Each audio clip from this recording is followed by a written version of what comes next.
আজকে আমাদের আলোচনার বিষয় হচ্ছে অধ্যায় 13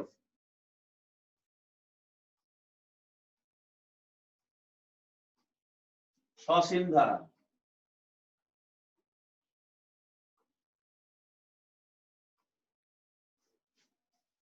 অষ্টম শ্রেণীতে তোমাদের প্যাটার্ন ছিল, মনে আছে?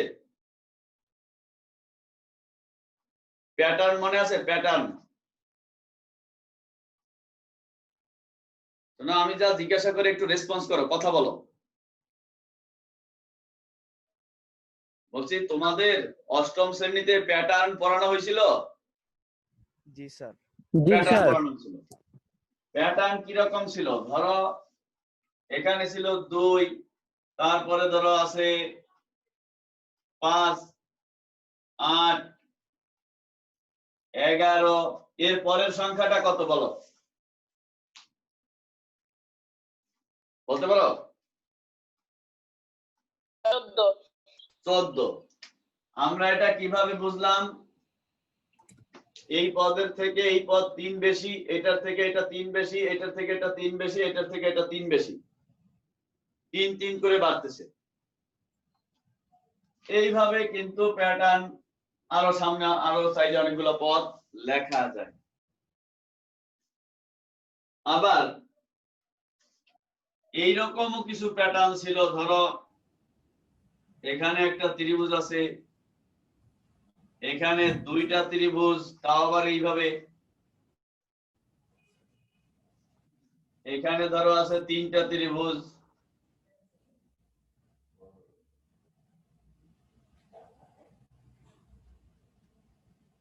এখন কিন্তু বোঝাই যাচ্ছে যে পরের চিত্রটা কেমন হবে। এই প্যাটার্ন গুলোকে আমরা বলতাম সাংখ্যিক প্যাটার্ন, আর এই প্যাটার্ন গুলোকে বলা হতো জ্যামিতিক প্যাটার্ন। এরা ছিল সাংখ্যিক প্যাটার্ন আর এরা ছিল জ্যামিতিক প্যাটার্ন। এই জ্যামিতিক প্যাটার্নকে আবার সাংখ্যিক প্যাটার্নেও রূপান্তর করতাম। যেমন এখানে 3টা কাঠি আছে বা 3টা বাহু আছে, এখানে আছে 3 আর 2 5টা, এখানে আছে 5 আর 2 7টা। এইভাবে আমরা এদেরকে সাংখ্যিক প্যাটার্নেও রূপান্তর করতাম। প্যাটার্নের ক্ষেত্রে এইভাবে করে শেষে একটা পদ, মানে এরপরে আর কোনো পদ নাই, এরকমটাও হওয়া সম্ভব ছিল। এই প্যাটার্ন এই চিত্র বাদ দিলাম, এখন আর আমাদের এই জায়গাটায় চিত্র দরকার পড়বে না। এই জ্যামিতিক প্যাটার্ন আমাদের আলোচনায় থাকবে না, আমাদের এই আলোচনায় থাকবে সাংখ্যিক প্যাটার্ন। তবে এই সাংখ্যিক প্যাটার্নের পদগুলো যদি অসীম হয়, মানে পদ কখনো শেষ হচ্ছে না, এরকম যদি হয়, চলতেই থাকে, তখন এই প্যাটার্নকে আমরা প্যাটার্ন না বলে এটাকে আমরা বলি অনুক্রম।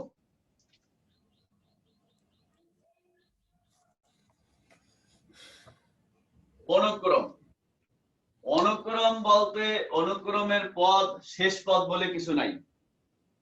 অনুক্রম চলতেছে তো চলতেছে, সামনে চলতেই থাকবে, অনুক্রমের কোনো শেষ হবে না। এবার এই অনুক্রমের পদগুলোকে যদি আমরা প্লাস চিহ্ন দ্বারা যুক্ত করি, তখন যা পাওয়া যাবে ওর নাম হলো ধারা। এখানে কমা দিব না, কমা না দিয়ে এখানে প্লাস চিহ্ন ব্যবহার করব। এইভাবে অনুক্রমের পদগুলোকে যদি প্লাস চিহ্ন দ্বারা যুক্ত করি, তখন পাওয়া যাবে ধারা। এটা একটা ধারা, এইটাও একটা ধারা। এই ধারা, প্যাটার্ন, অনুক্রম এরা একরকমই, তবে এই ধারার ক্ষেত্রে প্লাস চিহ্ন দ্বারা আমরা এদেরকে যুক্ত করতেছি। অনুক্রমের পদগুলোর মাঝে থাকে কমা, আর ওই পদগুলোর মাঝে কমা না দিয়ে যদি আমরা প্লাস সাইন ব্যবহার করি, তখন এটাকে বলা হবে ধারা। অনুক্রমের পদের সংখ্যা অসীম, অনুক্রমের পদের সংখ্যার কখনো শেষ হয় না। কিন্তু ধারার ক্ষেত্রে পদের সংখ্যা সব সময় অসীম হবে এমন কোনো কথা নাই। ধারার ক্ষেত্রে শেষ পদ থাকতে পারে, সসীম সংখ্যক পদ থাকতে পারে, আবার অসীম সংখ্যক পদ থাকতে পারে। আমাদের আলোচনার বিষয়বস্তু হচ্ছে সসীম ধারা, অর্থাৎ পদের সংখ্যা সসীম হবে, এইভাবে শেষে একটা পদ থাকবে, এরপরে আর কোনো পদ নাই। এইরকম হইলে এটা হলো সসীম ধারা। আর এইরকম শেষে আরো পদ আছে, কোন পর্যন্ত আছে জানি না, চলতেছে তো চলতেছে, এইরকম যদি হয় এটার নাম হবে অসীম ধারা। সসীম ধারা আর অসীম ধারা আমাদের জেনারেল ম্যাথের আলোচনার বিষয়বস্তু।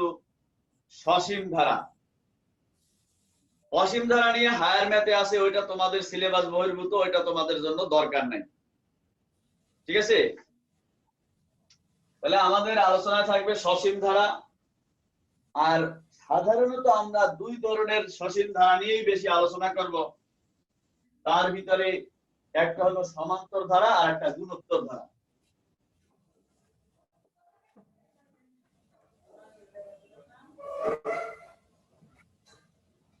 সমান্তর ধারা আর একটা ধারা হচ্ছে গুণোত্তর ধারা।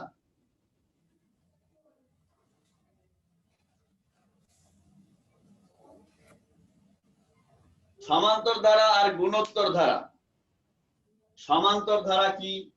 যেই ধারার পর পর দুইটা পদের বিয়োগফল সমান, এই ধারাকে বলা হয় সমান্তর ধারা। আর যে ধারার পর পর দুইটা পদের ভাগফল সমান, ওইটাকে বলা হয় গুণোত্তর ধারা। যেমন এখানে ধরো 2 দিয়ে শুরু করলাম, 2 যোগ 6 যোগ 18, এইভাবে যদি কোনো ধারা আমরা লিখি, এই ধারাকে বলা হবে গুণোত্তর ধারা। অর্থাৎ এই ক্ষেত্রে এই পদকে এই পদ দ্বারা ভাগ করলে 3 পাওয়া যায়, এটাকে এটার দ্বারা ভাগ করলে 3 পাওয়া যায়, কোন একটা পদকে তার আগের পদ দ্বারা ভাগ করলে 3 পাওয়া যায়। আবার কোন এইভাবে যদি হয়, একটা নির্দিষ্ট সংখ্যা যদি সবসময় ভাগফল হয়, তখন এই ধারাকে বলা হবে গুণোত্তর ধারা।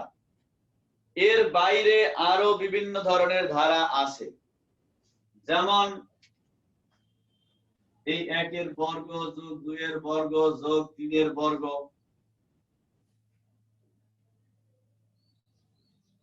3 এর বর্গ 4 এর বর্গ, এইভাবে যদি আমরা লিখি, এটা হবে স্বাভাবিক সংখ্যার বর্গের ধারা। 1 এর কিউব, 2 এর কিউব, 3 এর কিউব, 4 এর কিউব, এইভাবে লিখলে এটা স্বাভাবিক সংখ্যার ঘনর ধারা। এইভাবে বিভিন্ন ধরনের ধারা থাকতে পারে। আমাদের আলোচনায় দুইটা ধারাই মেইনলি আলোচিত হবে, সেটা হলো সমান্তর ধারা আর গুণোত্তর ধারা, আর তার পাশাপাশি এইগুলো থাকবে। 13.1 এখানে সমান্তর ধারা নিয়েই আলোচনা আছে। 13.1 এখানে সমান্তর ধারা নিয়েই আলোচনা। এই সমান্তর ধারায় আমাদের কিছু সূত্র শিখতে হবে। আমরা ধরো এখানে একটা ধারা লিখলাম 4 4 আর 3 7, 7 আর 3 7 আর 3 11 10, 4 আর 3 7, 7 3 10, 10 আর 3 13, 13 আর 3 16। এইভাবে যদি কোনো একটা ধারা লিখি, এই ধারাটা সমান্তর ধারা। সাধারণত সমান্তর ধারার প্রথম পদকে আমরা এ দ্বারা প্রকাশ করি। এখানে এ হচ্ছে 4।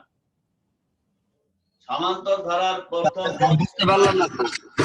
বুঝিনি, আবার বলো। বুঝতে পারি নাই স্যার। বলছে এইটা যে একটা সমান্তর ধারা, এটা বুঝো কিনা? ধারাটা দেখতে পাচ্ছ? তোমার কথা আসতেছে না। যে প্রশ্ন করছো সে আবার কথা বলো, তোমার কথা আসতেছে না। আমি উপরে ওই লাইনটা বুঝতে পারি নাই স্যার। এই লাইনটা দেখো, এই 4 এর সাথে 3 যোগ করলে কত হয়?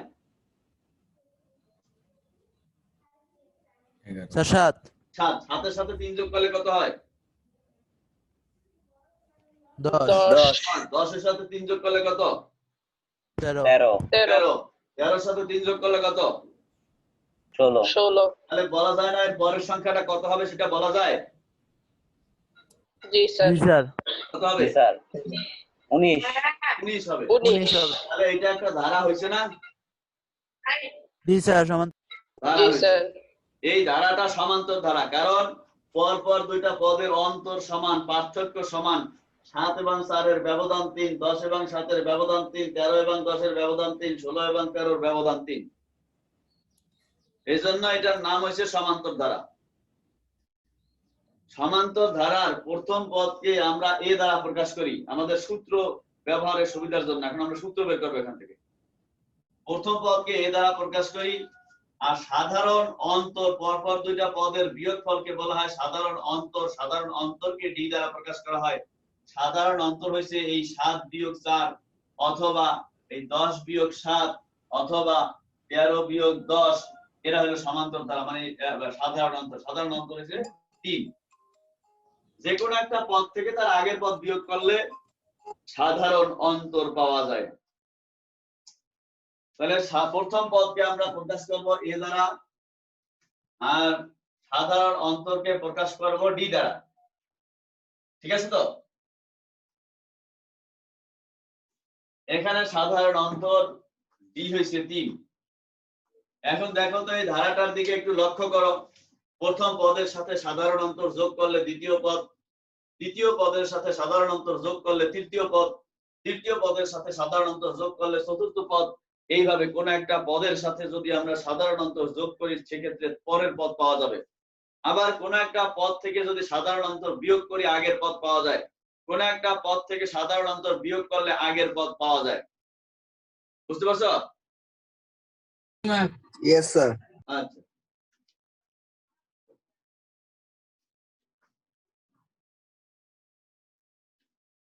ধরো কোন একটা সমান্তর ধারার প্রথম পদ হয়েছে এ আর সাধারণ অন্তর হয়েছে ডি।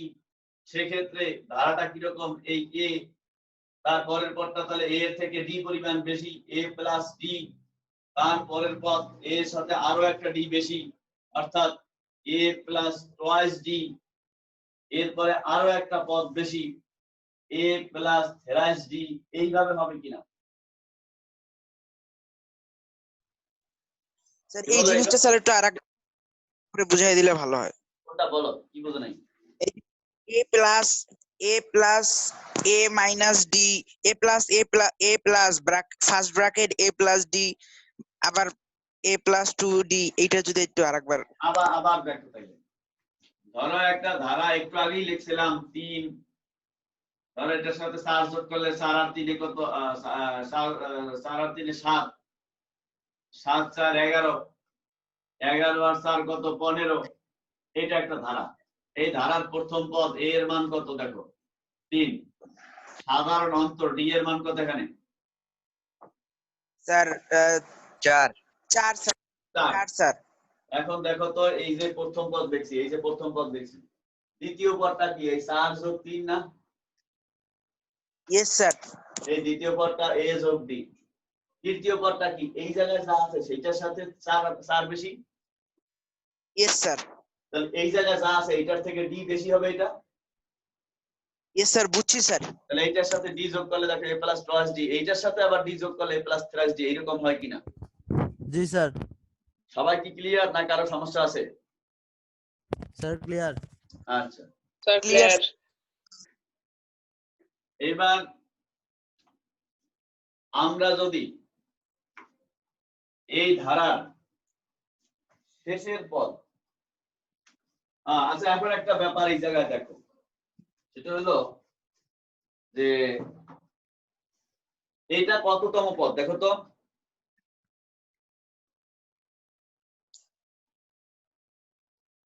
তৃতীয় স্যার।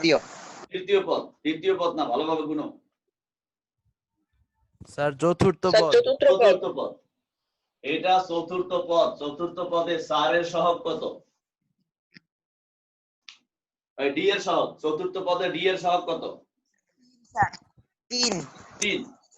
এটা কততম পদ? তৃতীয় পদ। এটা দ্বিতীয় পদ। তৃতীয় পদ। তৃতীয় পদে ডি এর সহগ কত? 2। এটা কততম পদ? স্যার দ্বিতীয়। এটা দ্বিতীয় পদ। এখানে ডি এর সহগ কত? 1 1। 1 স্যার। হ্যাঁ, এইটা কততম পদ? স্যার এটা প্রথম প্রথম পদ। প্রথম পদে ডি এর সহগ কত? নাই স্যার। নাই মানে স্যার 0। ডি তো নাই। আর ডি নাই মানে কি? এটা a প্লাস 0d। এই পদটা কিন্তু a প্লাস 0d। এই a plus 0d, a plus 1d, a plus 2d, a plus 3d দেখো ধারায় পড়ছে না? স্যার। বুঝছো? হ্যাঁ স্যার, বুঝছি স্যার। তাহলে প্রত্যেকটা পদে ডি এর সহগ হয় ওইটা যততম পদ তার থেকে এক কম। এটা প্রথম পদ ডি এর সহগ এক কম 0। এটা দ্বিতীয় পদ ডি এর সহগ এক কম 1।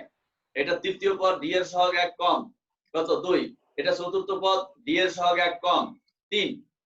যততম পদ ডি এর সহগ তার থেকে এক কম হয় তাহলে n তম পদে ডি এর সহগ হবে n-1। তাহলে এই ধারার n তম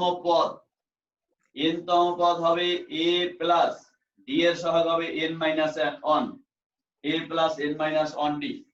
দেখো বুঝতে পারছো কিনা? ইয়েস স্যার, বুঝতে পারছি স্যার। এটা n তম পদ বের করার সূত্র। যে কোনো সমান্তর ধারার প্রথম পদ যদি a হয়, সাধারণ অন্তর যদি d হয়, সেক্ষেত্রে ওই ধারার n তম পদ বের করার সূত্র a plus n-1 into d। n তম পদকে সাধারণত আমরা un দ্বারা প্রকাশ করি। un equal to a plus n-1 into d। এটা n তম পদ বের করার সূত্র un। যদি এখন এই জায়গা থেকে তোমাকে বলা হয় যে u1 কত, n এর জায়গায় 1 বসাই দাও। প্রথম পদ u1 a plus 1-1 into d মানে a আসে, এটা 0 হয়েছে। যদি বলা হয় u2 কত, u2 হয়েছে a plus 2-1 into d equal to a plus d। যদি বলা হয় u3 কত, u3 হয়েছে a plus 3-1 into d equal to a plus twice d। দেখো এইভাবে হবে কিনা? Yes sir. এইটা হলো সূত্র। এটা সাধারণ পদ। এই পদে n এর পরিবর্তে 1 2 3 বসালে প্রথম পদ, দ্বিতীয় পদ, তৃতীয় পদ এই পদগুলো এইভাবে পাওয়া যায়। স্যার, n তম পদের সূত্রের প্রমাণ কি স্যার এইগুলা? প্রমাণ তো এই যে আমি এই বললাম, এটার কোনো ওইরকম প্রমাণ নাই। এটা যুক্তি ভিত্তিক প্রমাণ। এটা কিন্তু প্রমাণ না, এটা জাস্ট তোমারে বুঝাই দিলাম যে এই যে এই সূত্রে 1 2 3 বসাইলে এরকম পাওয়া যায়। ঠিক আছে? এই যা কিছু বলছি এইটাই প্রমাণ, এর বাইরে ওইরকম কোনো প্রমাণ নাই। যে প্রথম চতুর্থ পদ যেখানে, ওখানে ডি এর সহগ কত হয়েছে, ডি এর সহগ হয়েছে ওখানে 3, তার মানে কি এক কম। তৃতীয় পদ ডি এর সহগ কত, ডি এর সহগ 2, এক কম হয়েছে। দ্বিতীয় পদ ডি এর সহগ কত, ডি এর সহগ 1, এক কম হয়েছে। প্রথম পদ ডি এর সহগ কত, 0 মানে এক কম হয়েছে। যততম পদ ডি এর সহগ তার থেকে এক কম হয়। ঠিক আছে? এটা বুঝতে পারছো না বুঝো নাই? ইউএন এর জায়গায় কি স্যার এসএন হবে না? ইউএন এর জায়গায় কি হবে আবার বলো তো? SN sir, SN. ও এসএন হইছে যোগফল। আমি কিন্তু যোগফল বের করে নেই এখনো, আরো একটা সূত্র বাকি আছে। ইউএন এটা মানে পদ, এটাকে টিএন ও বলা হয়। অনেক সময় কেউ কেউ এটা টিএন ও বলবে। টিএন অথবা ইউএন, এটা হলো এন তম পদ। হ্যাঁ বলো। স্যার, এটা বিয়োগফলের সমান্তর ধারা বাইর করার নিয়ম না স্যার? হ্যাঁ, মানে পরপর দুইটা পদের বিয়োগফল সমান এইরকম যে ধারা, অর্থাৎ এটাকে বলা হয় সমান্তর ধারা। সমান্তর ধারার n তম পদ বের করার সূত্র এটা। ইয়েস স্যার, বুঝছি স্যার। এই সূত্রটা একদম মুখস্থ রাখতে হবে। n তম পদ বের করার সূত্র কি? a plus n-1 into d। a plus n-1 into d কেন, সেটার ব্যাখ্যা আমি এখানে করছি। ঠিক আছে? জি স্যার। আচ্ছা, এখন ধরে নাও যে এই ধারাটা n সংখ্যক পদের যোগফল, এই ধারার n সংখ্যক পদের যোগফল s বা sn। ধরে নিলাম যে এই ধারার n সংখ্যক পদের যোগফল Sn, অর্থাৎ এইভাবে যোগ করতে করতে n তম পদ পর্যন্ত যদি যোগ করি যোগফলটা Sn হবে, এটা আমরা ধরে নিলাম। এই ক্ষেত্রে আরো ধরে নিই যে শেষ পদ এটা p, মানে n তম পদটা p। এই যে a + n - 1 * d n তম পদ, এটাকে আমি p ধরলাম, p ক্যালকুলেশনের সুবিধার জন্য। যোগ বিয়োগের সুবিধার জন্য n তম পদকে ধরছি আমরা p, অর্থাৎ এটাকে p ধরছি। আর এই জায়গায় n সংখ্যক পদ আছে, ভালোভাবে খেয়াল করো, n সংখ্যক পদ আছে। এই প্রথম পদ, দ্বিতীয় পদ, তৃতীয় পদ, চতুর্থ পদ, এইটা হলো n তম পদ। n তম পদটাকে আমরা p ধরছি, অর্থাৎ p এর মানটা তাহলে এইরকম। এটা বুঝতে পারছো? Yes sir. এখন এইটা এই n তম পদ যদি p হয়, n তম পদের আগের পদ কত হবে? এটার আগের পদটা কত হবে বলতে পারো?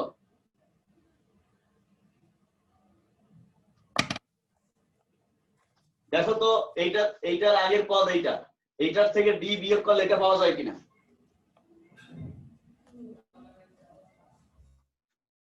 কথা বলো, এইটার থেকে d বিয়োগ করলে এটা হয় কিনা?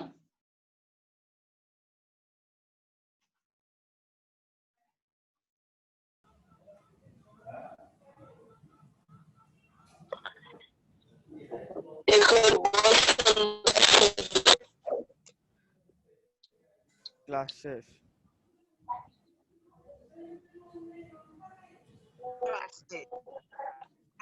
আচ্ছা স্যার, আপনার মিউট করা আছে স্যার আপনার।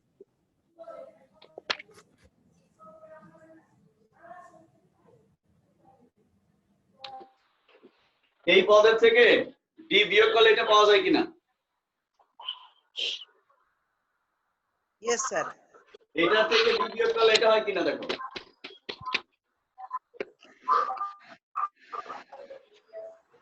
কথা বলো। ইয়েস স্যার, হবে স্যার।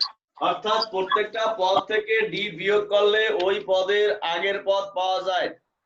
প্রত্যেক পদ থেকে d বিয়োগ করলে ওই পদের আগের পদ পাওয়া যায়। এই পদ থেকে d বিয়োগ করলে এটা, এটা থেকে d বিয়োগ করলে এটা, এটা থেকে d বিয়োগ করলে এটা, তাহলে এটা থেকে d বিয়োগ করলে এটার আগের পদ পাওয়া যাবে। এটার আগের পদ হবে তাহলে p - d, এবং এটার আগের পদ হবে আরো d পরিমাণ বিয়োগ, অর্থাৎ p - twice d। এইভাবে হবে। দেখো বোঝা যায় কিনা, বুঝতে পারছো? Yes sir. আবার এইটারও যদি আগের পদটা লিখতে চাই সেটা হবে p - 3d। Yes sir. এই পদগুলো যদি আমরা উল্টা দিক থেকে সাজানোর চেষ্টা করি, এই পদগুলো যদি উল্টা দিক থেকে লিখি, p এর মানটা একটু এখানে লিখে রাখি যে p এর মান কত। p এর মান হচ্ছে a + n - 1 * d, এটা p এর মান। উল্টা দিক থেকে যদি আমরা এই পদগুলো সাজাই সেক্ষেত্রে প্রথমে হবে কত p, এর পরে হবে কত, এরপরে হবে p - d, এর পরে হবে কত তার আগের পদ, সেটা হচ্ছে p - twice d, এরপরে হবে কত তার আগের পদ, এখানে হবে সেটা p - 3d, p - 3d, এইভাবে চলতে থাকবে। এক পর্যায়ে এই শেষে কি লিখবো? শেষে লিখবো এই প্রথম পদটা, অর্থাৎ শেষে লিখবো a, তার আগেরটা লিখবো কি a + d, a + d, তার আগেরটা লিখবো a + twice d, এইভাবে আমরা লিখবো। দেখো এটা বুঝতে পারছো কিনা? এটা বুঝতে পারছো? স্যার আরেকবার বুঝাই দেন। বলছি ওই পদগুলো আমরা উল্টা দিক থেকে লিখছি। প্রথম লাইনের শেষ পদ ছিল p, সেটার একেবারে প্রথম পদ হিসাবে লিখছি। তার আগের পদ ছিল p - d, সেটারে এখানে লিখছি p - d। উল্টা দিক থেকে সাজিয়ে লিখছি। দেখো উল্টা দিক থেকে সাজিয়ে লেখাটা বুঝতে পারছো কিনা? জি স্যার। জি স্যার। জি স্যার। আচ্ছা, এখন এই উল্টা দিক থেকে সাজানোর যোগফলটা এইভাবে সাজাইলে যে যোগফল হয় এই যোগফলটা কত হবে সেটা Sn এর থেকে বেশি হবে না কম হবে এটা একটু চিন্তা করো। কি বলো, এটা বেশি হবে না কম হবে Sn এর থেকে?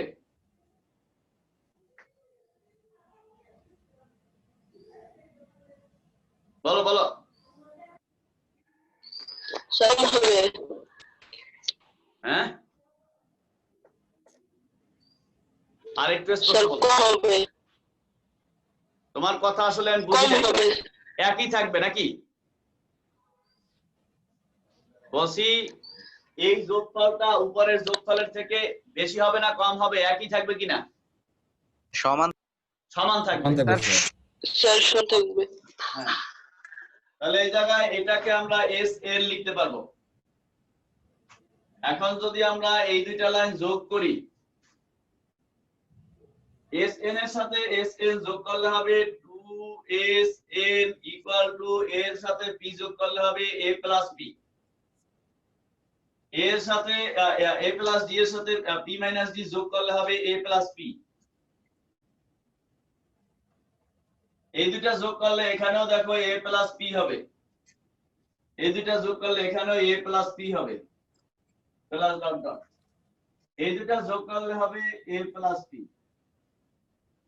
এই দুইটা যোগ করলে a প্লাস p, এখানেও হবে a প্লাস p।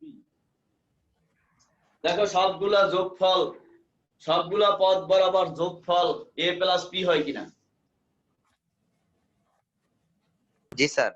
আচ্ছা, স্যার এখন এখানে মোট কয়বার a প্লাস p আছে সেটা বলতে পারো? a প্লাস p কয়বার আছে? 7 স্যার 8 বার। না, এখানেও তো কতগুলো আছে? এই যে অসীম সসীম 14 বার আছে।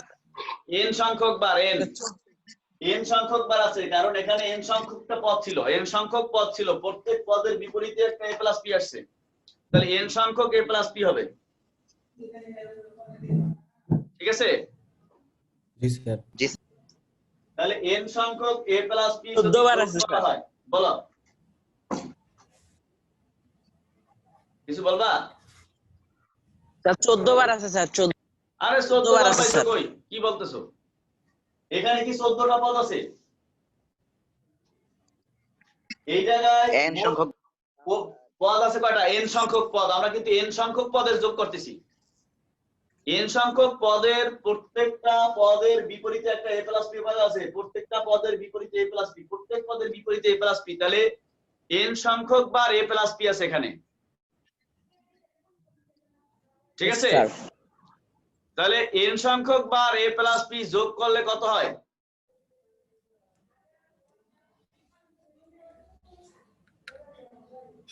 বলো। n সংখ্যক বার a প্লাস p যোগ করলে কত হবে?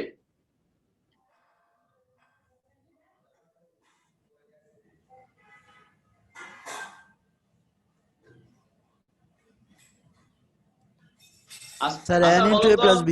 যদি আমরা 5 বার a প্লাস p যোগ করি তাহলে কত হবে? 5 বার sir 5 into a plus b। 5 into a plus p, তাহলে n সংখ্যক বার থাকলে n into a plus p হবে। তাহলে এই যোগফলটাকে আমরা n into a plus p লিখতে পারি। অতএব Sn equal to n into a plus p divided by 2, এটা লিখতে পারি। এটা হচ্ছে Sn।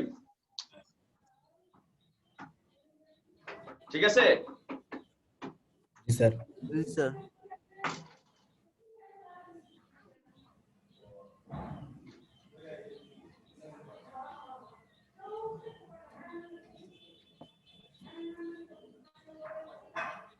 তাহলে এইবার এইটারে আমরা এইভাবে লিখতে পারি, equal to n by 2 into a plus p, n by 2 into a plus p এর পরিবর্তে আমরা কি লিখতে পারি? a plus n minus 1d, a plus n minus 1d, এইভাবে লিখতে পারি। এই a এর সাথে a যোগ করলে হবে টয়েস a, এ এর সাথে এ যোগ করলে হবে টোয়াইস এ, তাহলে শেষ পর্যন্ত রেজাল্টটা কত আসে n/2 ইনটু টোয়াইস এ প্লাস n-1 ইনটু ডি। দেখো এটাই n সংখ্যক পদের যোগফলের সূত্র। এই সূত্রের প্রমাণটা বুঝতে পারছো কিনা? প্রমাণ অনেক সময় পরীক্ষায় আসে। n সংখ্যক পদের যোগফল বের করার সূত্র, এই সূত্রটার প্রমাণ পরীক্ষায় মাঝে মাঝে আসে। এটার উপরে কারো প্রশ্ন থাকলে প্রশ্ন করো, যে বুঝো না এসে বলো। স্যার আমার একটু সমস্যা হইতেছে। হ্যাঁ বলো, কি সমস্যা হইতেছে তোমার? স্যার আমরা যে যোগটা করলাম, যোগ করার পরে নিচে তো সবগুলো a প্লাস p আসলো কিভাবে? হ্যাঁ নিচে আমার সবগুলো একটু a প্লাস p কিভাবে আসছে দেখো। আমরা এই দুইটা পদ যদি যোগ করি a প্লাস p হয় কিনা? a plus p। এই দুইটা যোগ করলে কত হয়? স্যার ঠিক আছে, বুঝছি স্যার। আচ্ছা, আর দেখো কার কি সমস্যা বলো। স্যার এখানে যে n a প্লাস p আসছে, n into a plus p এটা একটু বুঝাই দেন। হ্যাঁ, জি স্যার। ধরো ধরো আমরা এই জায়গা থেকে দুইটা a প্লাস p যোগ করতে চাই, তাহলে 2a প্লাস p হবে না? জি তিনটা যোগ করলে 3a প্লাস p, চারটা যোগ করলে 4a প্লাস p, তাহলে n সংখ্যক যোগ করলে n a plus p। G sir, বুঝতে পারছি আর স্যার। কারো? স্যার বুঝছি। তাহলে আর কারো সমস্যা নাই তো? হ্যাঁ স্যার। তোমরা এখন যে দুইটা সূত্র আমি বলছি, এই দুইটা সূত্র যদি কেউ মনে রাখতে পারো, n তম পদের সূত্র কি a plus n-1 into d, তারপরে n সংখ্যক পদের যোগফল কি, এই সূত্র যদি মনে রাখতে পারো তাহলে 13.1 এর অর্ধেক তোমাদের কমপ্লিট। বাকি অর্ধেক অঙ্ক করতে হবে। ভালোভাবে খেয়াল করো, ভালোভাবে চিন্তা করো, এই দুইটা সূত্র দেখো মনে রাখতে পারতেছো কিনা। যদি এই দুইটা সূত্র মনে রাখতে পারো 13.1 এর অর্ধেক কমপ্লিট, বাকি অর্ধেক অঙ্ক করলে পাওয়া যাবে। ঠিক আছে? জি স্যার। জি স্যার। আচ্ছা, এখন আমরা এই 13.1 এর অঙ্ক কিভাবে করে সেটা একটু দেখি। দুইটা লিখে রাখো, আমি যখন যাকে জিজ্ঞাসা করার জন্য বলতে পারো। n তম পদের সূত্র a plus n-1 into d, n সংখ্যক পদের যোগফলের সূত্র n/2 টয়েস a plus n-1 into d, যদি ধারাটা সমান্তর ধারা হয়।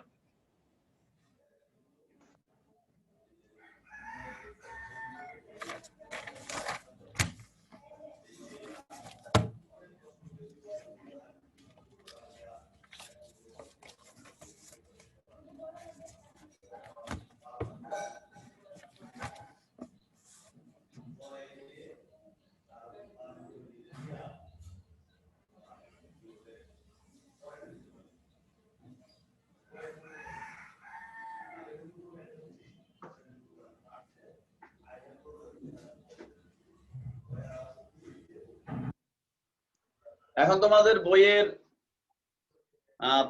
এটা কত নাম্বার? 5 নাম্বার প্রশ্নে যাও। অবজেক্টিভ গুলো আমরা একটু পরে করব, কারণ এই দুইটা কমপ্লিট করার পরে অবজেক্টিভ অঙ্কগুলো করার পরে অবজেক্টিভ করলে ভালো হয়। অবজেক্টিভ হয়তো দেখা যাবে আমার করাই দেওয়া নাও লাগতে পারে। 5 নাম্বার প্রশ্নে আছে 2 -5 -12 -9 মাইনাস, এইভাবে ধারাটির সাধারণ অন্তর এবং 12তম পদ নির্ণয় করো। ধারাটা কত? এই প্রশ্ন নাম্বার হচ্ছে 5 আর এটা হচ্ছে 13.1। ধারার ব্যাপারে বলা হয়েছে 2 বিয়োগ 5 বিয়োগ 12, এই 2 -5 -12 -19 মাইনাস ডট ডট ডট। এই ধারার সাধারণ অন্তর কত? 12তম পদ কত? সাধারণ অন্তর 12তম পদ। এবার দেখো এখানে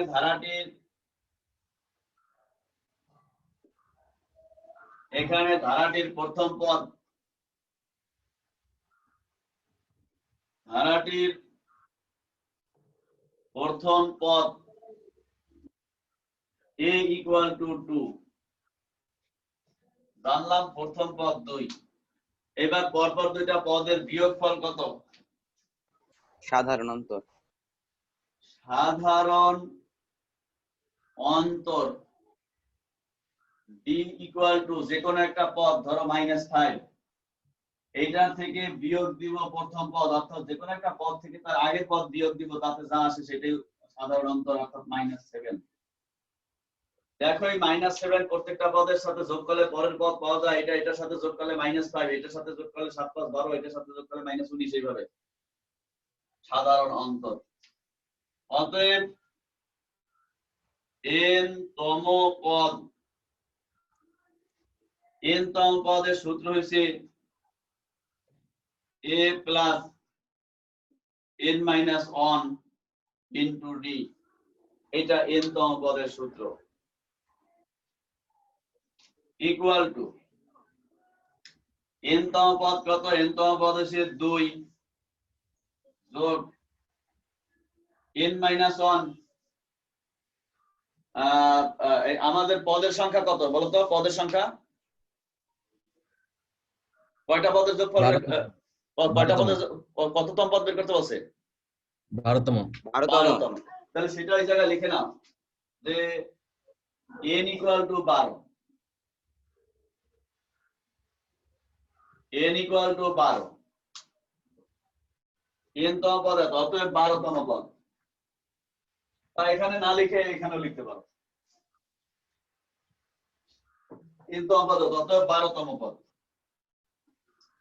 12তম পদ, এই এর পরিবর্তে 2, n এর পরিবর্তে 12, -1 ইন্টু d এর পরিবর্তে হবে -7।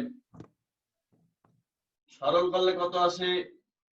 2 প্লাস 11 ইন্টু -7, এই 2 প্লাস 7 11 77, মানে -77, -77 ইকুয়াল -75। -75 75। এটা হচ্ছে 12তম পদ। দেখো এই ব্যাপারে কারো কোশ্চেন আছে কিনা? যদি কেউ না বুঝার থাকো সে প্রশ্ন করো।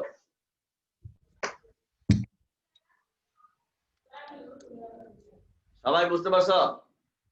জি স্যার। জি স্যার। আচ্ছা, এইবার এটা তো ছিল 5 নাম্বার। 6 নাম্বার প্রশ্নটাও এইরকমই, বলছে এত ধারার কোন পদ 392, মানে n তম পদ সমান 392 ধরে n এর মান বের করতে হবে। এই অঙ্কটাও করি, 6 এবং 7 একই অঙ্ক।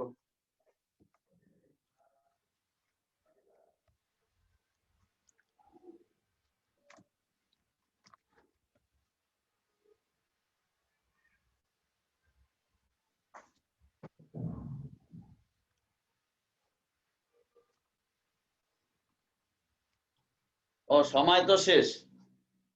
তোমাদের আজকে কাজ হয়েছে ওই সূত্রগুলো কমপ্লিট করবা, আর 5 6 7 8, এই 8 পর্যন্ত, 5 থেকে 8 পর্যন্ত এই অঙ্কগুলো করার চেষ্টা করবা। না পারলে পরের ক্লাসে বলবো, পরের ক্লাসে আবার করাই দেবো, কিন্তু সূত্রের প্রমাণটা যেন পারো। ঠিক আছে? আল্লাহ হাফেজ। আসসালামু আলাইকুম। আসসালামু আলাইকুম। ওয়ালাইকুম আসসালাম।